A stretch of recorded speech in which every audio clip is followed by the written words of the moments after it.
Singapore is actually a city within a garden. We only have about 1% of our land to grow agriculture. So we do have a lot of different concepts, such as these beautiful urban farms. My name is Janice, and I'm a chef and an artist. I was really inspired to become a chef because of my passion for chocolate and all things sweet. So I started this journey to plant 1,000 cocoa trees in Singapore. The vision was actually to produce cocoa for our next generation. My name is Rocio Sanchez, and I'm a chef. I started as a pastry chef working in Michelin restaurants, but I left pastry to cook Mexican food. I realized that more people should know how good Mexican food is. Now we're here in Edible Garden City. It's one of the urban farms in Singapore. And urban farms are so important in this land-scarce city, Singapore, because it helps also to solve our issue of food security. And I get our produce fresh every single day. In the past, we never really had this.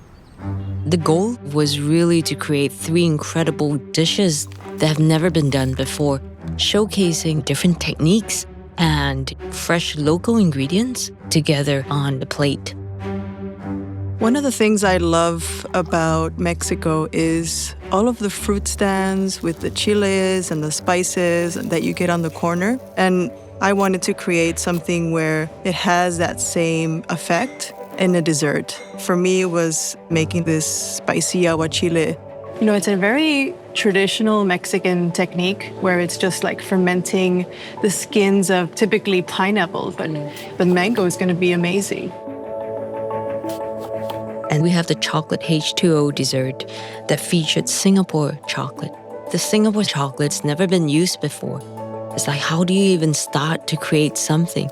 Well, we took the fresh pulp.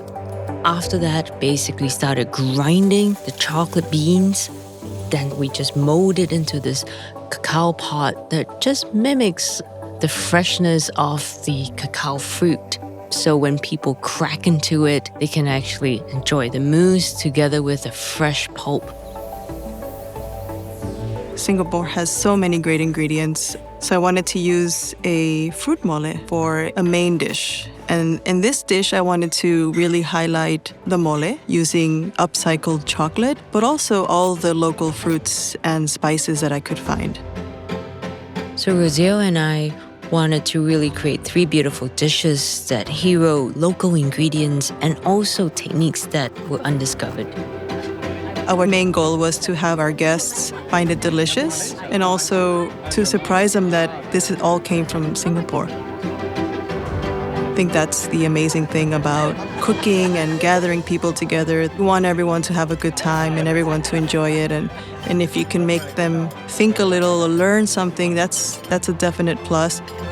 I had such a great time with my friend Janice, coming to Singapore, looking at the urban farm, collaborating on all these wonderful dishes. This is an extremely special dinner that we cooked together with Rocio because I took so much inspiration from her and her culture in Mexico, all types of flavors. But most importantly, it's about how creative we can get, taking raw ingredients just from our gardens and creating just beautiful, simple dishes that's delicious.